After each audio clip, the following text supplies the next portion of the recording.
Donald Trump says he will be the toughest on ISIS. And that includes not backing down on his temporary ban of Muslims entering the United States. Donald Trump's son, Eric Trump, joins us. Good evening, Eric. Hey, Greta, how are you? I'm good. Eric, I don't usually go to the family members to talk policy, but tonight I want to talk to you a little bit about your father's temporary ban, because he seems to be doubling down on that. But first, the news today with the CIA director Brennan saying that ISIS is growing. Sure. We are losing this war, and it's growing around the planet. So tell me your thoughts on this. Listen, I think it fits into my father's narrative, directly, right? I mean, my father's been saying they're a problem. We have to do something about the problem. We have to keep, borders in this country. We can't let people just randomly come into our country. I mean, he started by saying this about the wall. Then he talked about not letting hundreds and hundreds of thousands of refugees into this country, which the CIA was saying was infiltrated by ISIS. And then you have Orlando, right, which was an awful, awful tragedy. I mean, it really tears at the heart of America. I mean, how many more of these tragedies do we need to have before something is done? I mean, the president acknowledged radical Islamic terrorism for the first time yesterday. I mean, he hasn't even spoken about the issue, and it's not surprising that we're not winning the war with him as commander-in-chief. It's, look, being commander-in-chief is a tough job, and this is a tough enemy, and ISIS is as vicious as it can get. And so I've tried to press your father on, what would you do? I mean, we all agree we're losing, except for apparently the president. He said that ISIS is on the defense, so he doesn't think that, but the rest of us do. But building a wall isn't going to stop this one. This man in Orlando, this killer, this savage in Orlando, he's born in the United States.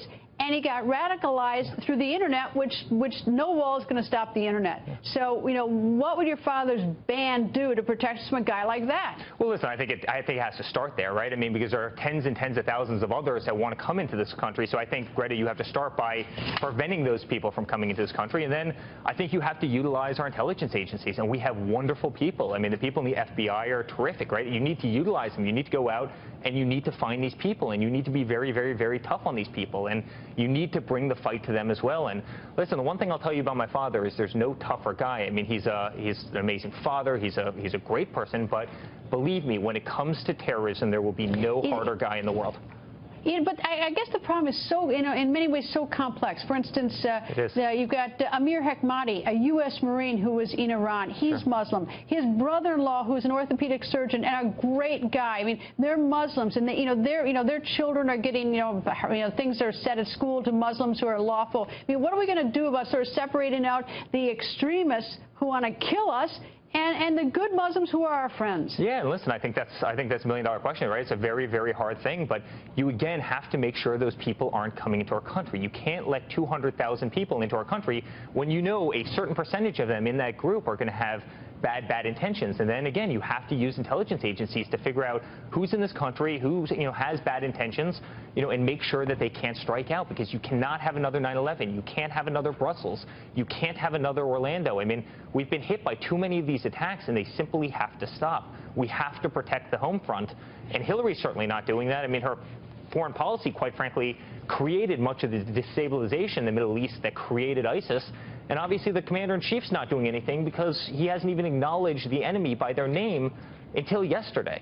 I mean, quite frankly, he didn't even call the governor of the state until yesterday, which is really a disgrace.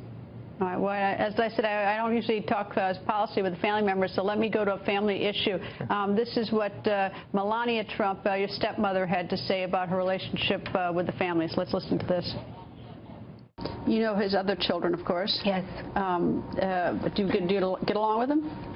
Very nice children. We had a great relationship, and now that we were traveling a lot for the debates and went to Iowa and New Hampshire, we spent a lot of time together. So very nice kids. So you're a very nice kid. What's it like being Melania's stepson? Well, listen, she's amazing, right? She's solid. And, the one thing I will give her immense credit for is she's been such an amazing mom to Barron in this whole thing. I mean, Barron is very young. He's in school. And she's never taken him out of school to go on the campaign trail or use him as a pawn, which you see so often in the political arena. She's always told him, Barron, you focus on school. You focus on your priorities. You're growing up. This is a very, very tough world, meaning, campaigns, you focus on school. So she's an amazing mother. She's an incredibly solid person. She's been an amazing wife to my father, and she's incredibly supportive, and we all have a great relationship. I mean, we really, really do. She's solid as a rock, and there's no one better to be by his side during this whole campaign. Okay, we all in the media, we beat up on everybody. We beat up on your father. We beat up a little bit on you because you're out there. When we beat up on your father, is it tough on your stepmother, Melania? Yeah, listen, I think it's tough on all of us, right? I mean, I love my father to death. Obviously, she's married to him. You know, it's tough on all of us, but also you have to have an armor, right? I mean, he's running for Commander-in-Chief of the United States. If you don't have that armor, you shouldn't be running. And listen, he's got the toughest skin of anybody I know, and we have to have tough skin. And at the same time, don't get me wrong, Greta, there's times I've wanted to jump through the, TV to tackle somebody when they were saying something that was just so false about him because, my father's a great man. He's been an amazing father to me. He's been an amazing boss to me. He's been an incredible mentor my entire life to Don, Ivanka, and I, and Tiffany, and now Barron. He's just a wonderful person. He's a great guy, and he's one of my best friends in the world. And so, you take that to heart. But listen, you have to have that armor. I mean, you just have to have that armor. Eric, thank you very much for joining us. I hope you come back. Thank you, Greta. It's great being with you.